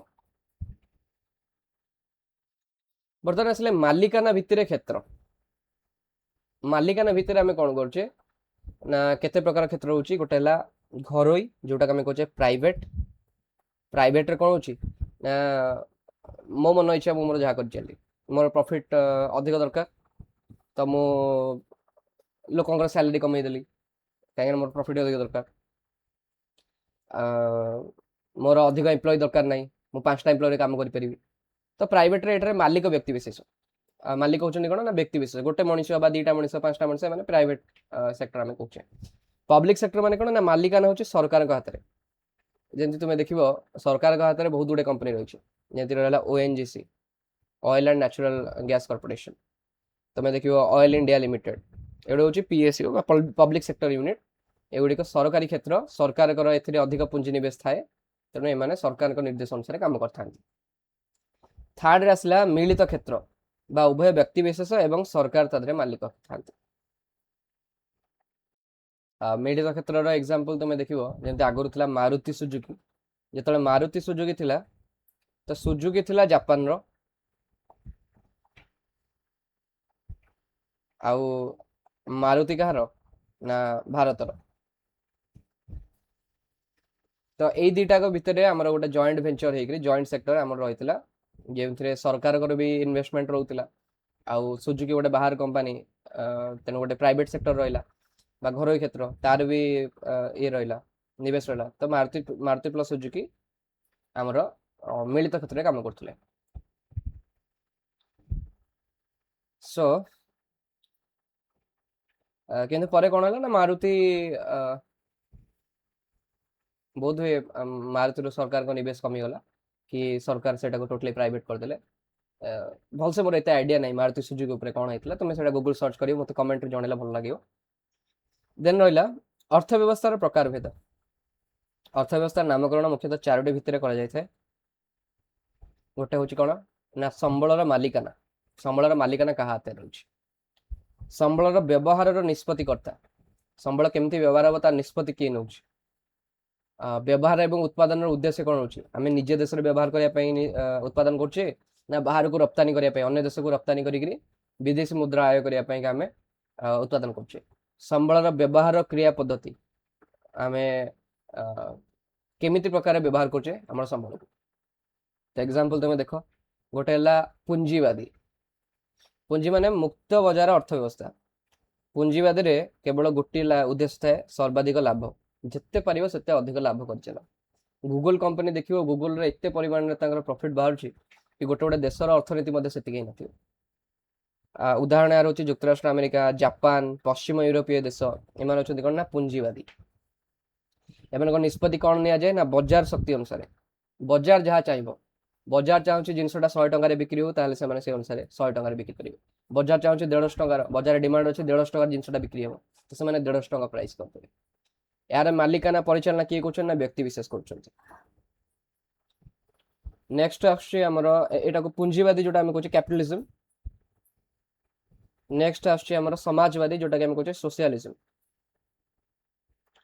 जन कहते कार्ल मार्क्स यादरे मालिकाना एवं परिचालना का हाथ ना राष्ट्र सरकार का हाथ रहा यार निष्पत्ति ना गोटे केंद्रीय योजना परिषद रही केंद्रीय योजना परिषद रोचे जी कि निष्पत्ति नेब एवं उद्देश्य यार हूँ सामूहिक कल्याण पूरा राष्ट्र कल्याण हूँ यार सामूहिक उद्देश्य क्यूबा है पूर्वतन सोवियत रूसिया है विएतनाम है एगुड़ी कहते कौन ना समाजवादी राष्ट्र गुड़िक तापर आसला मिश्रित मिश्रित माने जौगिक अर्थव्यवस्था एटी उभय घरोई एवं सरकारी दीटा कंट्रोल रोचे एवं निष्पत्ति नि उभय बजार एवं सरकारी नियंत्रण अनुसार एग्जांपल है उन्नति एवं कल्याण माने उद्देश्य हूँ उन्नति एवं कल्याण उदाहरण हूँ भारत एवं इंग्लैंड तो समाजवादी और मिश्रित फरक कौन रोचे तुम देख समाजवादी कौन हो सपोज बाहर पेट्रोल रेट बढ़ी जाए ओके बाहर सपोज पेट्रोल रेट बढ़ी जाए तो सरकार का हाथ में पावर रोचे कि से भारत में पेट्रोल रेट टाक कंट्रोल कर आम एग्जांपल जदि नबा क्यूबा सरकार कौन कर सी पूरा स्ट्रिक्ट रूल काढ़ कि जिते देश में जिते भी जहाँ कंपनी अच्छे समस्ते 100 टकर ही पेट्रोल को बिके 100 टकर जो अधिक बिकब पनिशमेंट मिल कि भारत सरकार कौन देखिए ना आमर कंपनी गुड़ाक अच्छा लॉस हो तेणुक 100 टका कले कंपनी को लॉस हो 120 टका कले लोक मान भी लॉस हो तो से भाभी चिंतिकी आम रेट कणवे कौन ना 105 रु 110 भितर रेट रखिए जहाद्वारा ना कंपनी को बेसी लॉस हम ना लोक मान को बेसी लॉस हम तेणु भारत में डिसीजन जो नि जाउछि उभय बजार एवं सरकारी नियंत्रण में नि जाउछि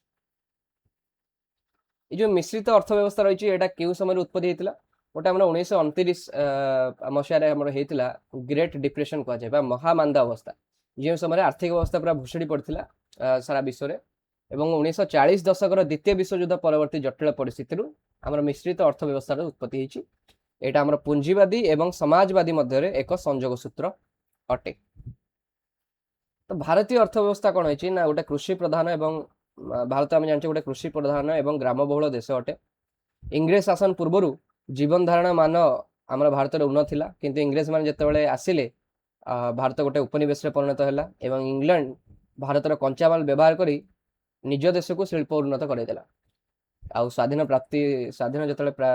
प्राप्ति है इंग्रेज मैंने आमको एक रुग्ण स्थाणु एवं विपर्यस्त अर्थव्यवस्था परिणत करदे सेबेठारु सरकारी उद्यम अर्थव्यवस्था क्रमागत उन्नति होइछि ଭାରତୀୟ ଅର୍ଥବ୍ୟବସ୍ଥାର ମୁଖ୍ୟ ବୈଶିଷ୍ଟ୍ୟ କ'ଣ କ'ଣ? ଭାରତର ଅର୍ଥବ୍ୟବସ୍ଥା ହେଉଛି ଏକ ମିଶ୍ରିତ ଅର୍ଥବ୍ୟବସ୍ଥା। ଭାରତରେ ତିନିଟି ଅର୍ଥନୈତିକ କ୍ଷେତ୍ର କାର୍ଯ୍ୟ କରୁଛି।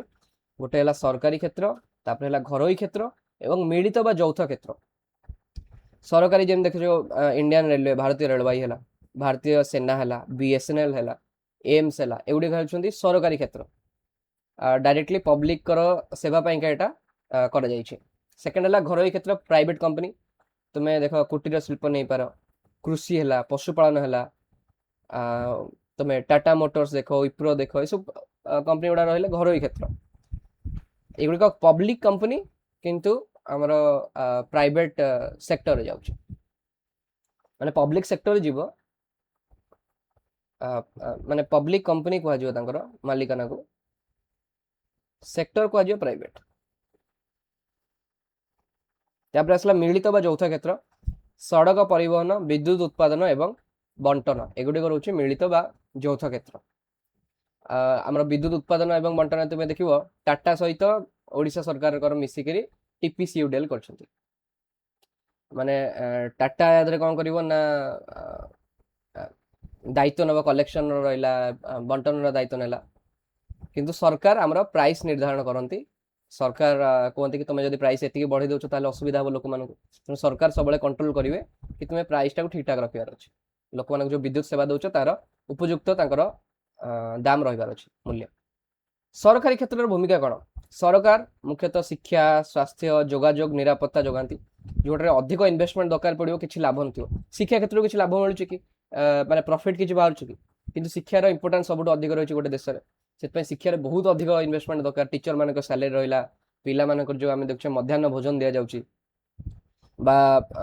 तुम्हें कहीपर स्कूल जो इंफ्रास्ट्रक्चर रोचे से सब बहुत परिमाण रे खर्च हो, निवेश अधिक परिमाण हो। स्वास्थ्य क्षेत्र में डाक्तर मान को हेवी सैलरी दि जाऊँगी, डाक्तरी उपकरण जो रोचे तार खर्च, एम्बुलेंस सेवा, मेडिसिन, ये विभिन्न प्रकार सेवा जो दि जाऊँगी, एगुड़िक आम सरकार को किसी लाभ होनी, मैं सरकार किसी प्रॉफिट कमाई यहाँ कहना।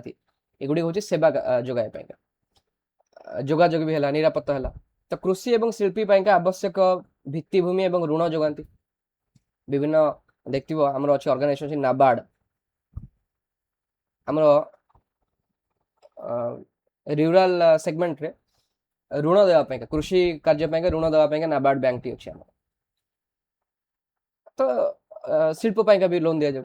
तो 1991 उदारीकरण नीति पर यार गुरुत्व कमुची, तथापि यह एक गुरुत्वपूर्ण अंग। 1991 आमर उदारीकरण नीति होता, तुम्हें पढ़ गोटे अलग चैप्टर अच्छी। से समय कौन होता ना आमर यो कृषि और शिल्प जो आवश्यक भित्तिभूमि रोचे से क्षेत्र में प्राइवेट इन्वेस्टमेंट भी आसला, अन्य कंपनी मैंने भी इन्वेस्टमेंट करेंगे। तो या द्वारा कौन है ना अर्थनैतिक अभिवृद्धि अधिक जोर हो पारा। किंतु यार गुरुत्वपूर्ण एवं भी रही है, गुरुत्वपूर्ण रही। शिक्षा क्षेत्र में तुम देखो प्राइवेट इन्वेस्टमेंट रोचे, प्राइवेट आमर हॉस्पिटल खुलची, प्राइवेट स्कूल खुलची, टेलीकम देखो जियो, एयरटेल एवं सब प्राइवेट कंपनी रोचे। तथापि आमर BSNL एवं भी सुधा रही, आमर गवर्नमेंट स्कूल भी एवं रही, गवर्नमेंट हॉस्पिटल एवं भी रही। कहीं ताद इन्वेस्टमेंट सब रही, सब लोक अधिक परिमाण पैसा ना, सब लोग किंतु सेवा चाहिए, तेणुक सरकार याद इन्वेस्टमेंट निहाती भाव करेंगे। तापर आसला योजना, आमर गोटे आगुरी प्लानिंग कमिशन, भारतीय योजना कमिशन, जोटा 1950 होता 15 मार्च। बर्तमान प्लानिंग कमिशन ना, बर्तमान योजना कमिशन कटे कौन ना नीति आयोग। नीति आयोग आम गठन हो 2014 मसीह जो नरेंद्र मोदी सरकार आसला से समय आमर नीति आयोग गठन कराई। नीति आयोग ही सब डिसीजन नौ। द्रुत जनसंख्या वृद्धि 2011 जनसंख्या अनुसार आम जनसंख्या था 121 कोटी 2011 जनगणना अनुसार। बर्तमान तो पाखापाखि 150 कोटी हो जाए। स्वल्प मुंड पिछा आय, भारत में मुंड पिछा आय एत बढ़ी ना, 2800 ରୁ 3000 डॉलर भितर आम मुंड पिछा आय रोच। तेणुक अनेक देश तुलन में कम किंतु क्रमागत भाव में वृद्धि पाँच। तेणुक यह एक दुर्बल आर्थिक स्थिति परिचय दूसरी। तेबे सूचना और प्रजुक्ति विद्या यार वृद्धि मुंड पिछा आय आम बढ़ाई।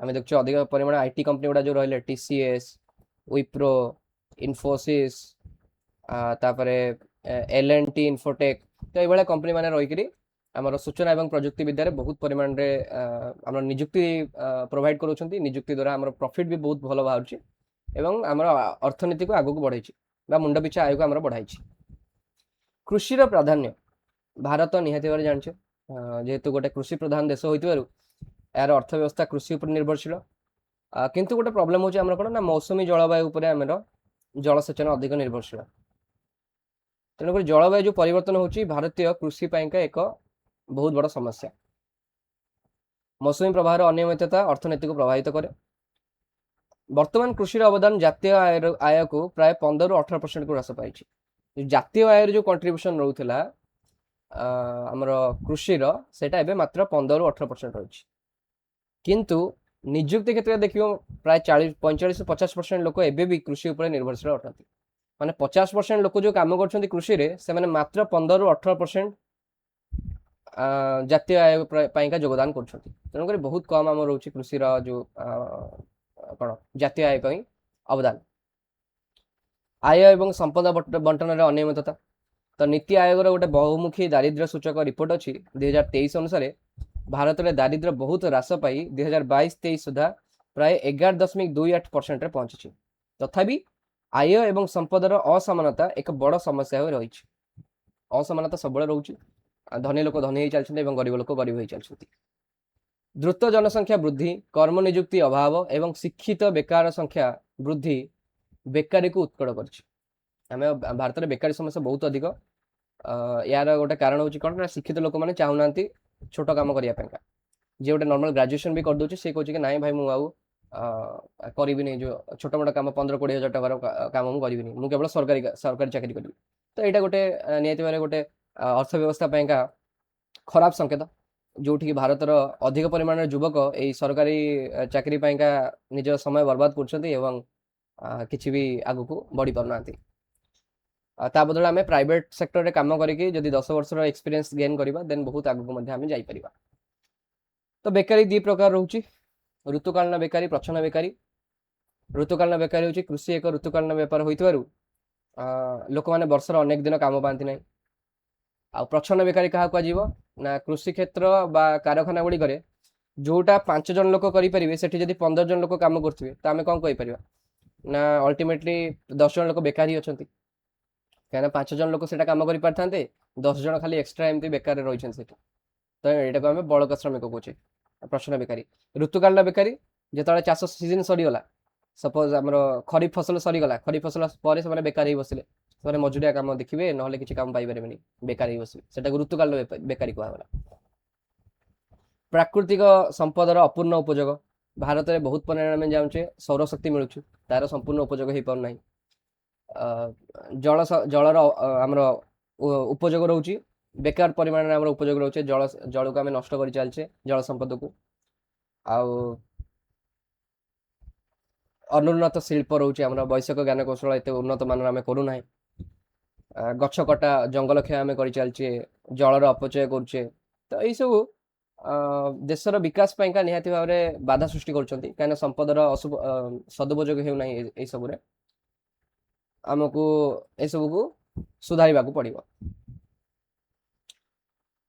न्यूनतम आधारिक संरचना कौन ना जार आधारिक संरचना माने भाभी गोटे घर जमी 4टा गोटे रूम जदि 4टा पिलर को लेकर तैयारी होची तो पिलर गुड़िक रहा घर आधारिक संरचना ठीक सेमती अर्थव्यवस्था आधारिक संरचना कौन विद्युतीकरण शिक्षानुष्ठान चिकित्सालय जलसेचन पानीय जल जोगाण ए सब गुड़ रोचे आधारिक संरचना जदि एगुड़िक न रोटे अर्थव्यवस्था ताले अर्थव्यवस्था केबे आमको आगु को बढ़िबार देखि पारिबा नाही ए सब आमर अभिवृद्धि निहाती भाव में आवश्यक भारत में साक्षरता हार प्राय 74.04% 2011 जनगणना अनुसार बर्तमान विद्युत आमर निहाती भाव सौभाग्य योजना रे विद्युत आम प्रोवाइड कर चलचे प्रधानमंत्री ग्रामीण सड़क योजना PMGSY ता माध्यम आम सड़क निर्माण कर चलचे डिजिटल इंडिया माध्यम भित्तिभूमि में बहुत उन्नति हो चलची तथापि गुणात्मक शिक्षा स्वास्थ्य और समस्त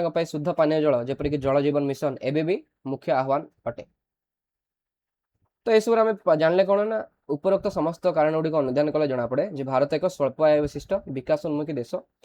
ଆମର ଡେଭଲପମେଣ୍ଟ ପାଇଁ ଆହୁରି ମଧ୍ୟ କାମ କରିବାର ଆବଶ୍ୟକତା ରହୁଛି। ଆମକୁ ଶିକ୍ଷା, ସ୍ୱାସ୍ଥ୍ୟ ବା ଜଳ ଯୋଗାଣ ଏସବୁ ସେଗମେଣ୍ଟରେ ଆମକୁ ଅଧିକ କାମ କରିବାର ଆବଶ୍ୟକତା ରହୁଛି। ତ ତୁମମାନଙ୍କର ନିହାତି ଯୋଗଦାନ ରହିବ। ତୁମମାନେ ନିଜକୁ ଶିକ୍ଷିତ ଅଧିକ କର, ଅନ୍ଧବିଶ୍ୱାସରୁ ଦୂରେଇ ରୁହ, ବିଜ୍ଞାନ ସମ୍ମତ କଥାବାର୍ତ୍ତା କର, ବିଜ୍ଞାନ ସମ୍ମତ ତୁମର ଚିନ୍ତାଧାରା ରଖ। ବୈଜ୍ଞାନିକ ଚିନ୍ତାଧାରା ସହିତ ତୁମେ ଆଗକୁ ଯଦି ବଢ଼ିବ ତାହେଲେ ଆମ ଦେଶ ମଧ୍ୟ ନିହାତି ଭାବରେ ଅଭିବୃଦ୍ଧି କରିପାରିବ। ଆଉ ସବୁଠାରୁ ମେନ୍ କନସର୍ନ ବର୍ତ୍ତମାନ ରହୁଛି କ'ଣ ନା ପରିବେଶ ସୁରକ୍ଷା। ଜଳବାୟୁ ପରିବର୍ତ୍ତନ ସମୟରେ ଆମେ ଯଦି ପରିବେଶ ସୁରକ୍ଷା ଠିକ୍ସେ କରିପାରିବା ତାହେଲେ ଆମର ଆଗାମୀ ପିଢ଼ି ମଧ୍ୟ ଶାନ୍ତିରେ ବଞ୍ଚିପାରିବେ ପୃଥିବୀ ଭିତରେ। ଠିକ୍ ଅଛି, ଆଶା କରୁଛି ଭିଡ଼ିଓଟି ଭଲ ଲାଗିଥିବ। ଲାଇକ୍ କରିବେ, ସେୟାର କରିବେ, ସବସ୍କ୍ରାଇବ୍ କରିବେ, କମେଣ୍ଟ କରିବାକୁ ନିହାତି ଆମର ଚେଷ୍ଟା କରିବେ ଭୁଲିବେ ନାହିଁ। ଆଉ ନୋଟ୍ଟି ତୁମକୁ ମିଳିଯିବ ଟେଲିଗ୍ରାମରେ। ଏତିକିରେ ଆମେ ଭିଡ଼ିଓଟି ରଖୁଛେ। ଜୟ ହିନ୍ଦ, ଜୟ ଭାରତ।